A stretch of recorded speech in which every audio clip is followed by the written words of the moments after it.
অভিষেকের সেনাপতি সায়নী এবার বিদ্রোহী শিবিরে কে?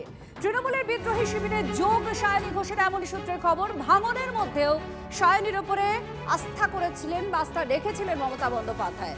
যুব তৃণমূলের সভানেত্রী পদে সায়নীকে বহালি রেখেছিলেন তৃণমূল নেত্রী। তৃণমূলে ভাঙন চওড়া করে বিদ্রোহী শিবিরে এবার নাম লেখাচ্ছেন সায়নী ঘোষ। যদিও বারবার চেষ্টা করে সায়নীর সঙ্গে আমরা যোগাযোগ করতে পারিনি।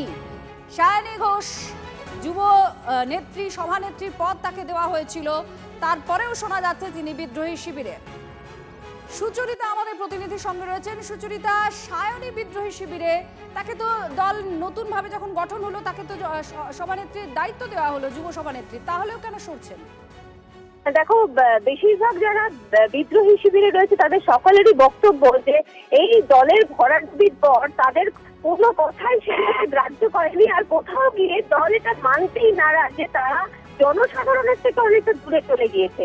এবং সেই কারণেই আজকে আমরা সূত্রের মারফত জানতে পারছি সায়নী ঘোষ, যাকে আমরা এতদিন এই তালিকার মধ্যে রাখছিলাম, তিনিও কিন্তু অবশেষে এই যে বিদ্রোহী শিবির তাতে কিন্তু জয়েন করেছেন।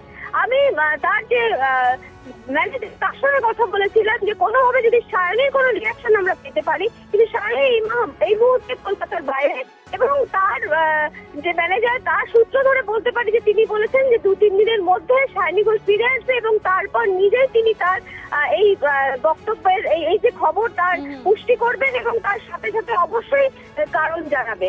আমরা বলতে পারি যে শিবির তার তালিকা কিন্তু দীর্ঘই হচ্ছে। ধন্যবাদ। আমাদের সঙ্গে ছিলেন আমাদের প্রতিনিধি এবং অত্যন্ত একটি চর্চিত নাম সায়নী ঘোষ। অভিষেক বন্দ্যোপাধ্যায়ের অত্যন্ত ঘনিষ্ঠ হিসেবেই তাকে মনে করা হতো। সেই সায়নী এবার বিদ্রোহী শিবিরে কি নাম লেখাতে চলেছেন, তার সঙ্গে যোগাযোগ করা হয়েছিল, আমরা পারিনি যোগাযোগ করতে। ভাঙনের মধ্যে সায়নীর উপর ভরসা রেখেছিলেন মমতা বন্দ্যোপাধ্যায়, দায়িত্ব দেওয়া হয়েছিল তাকে।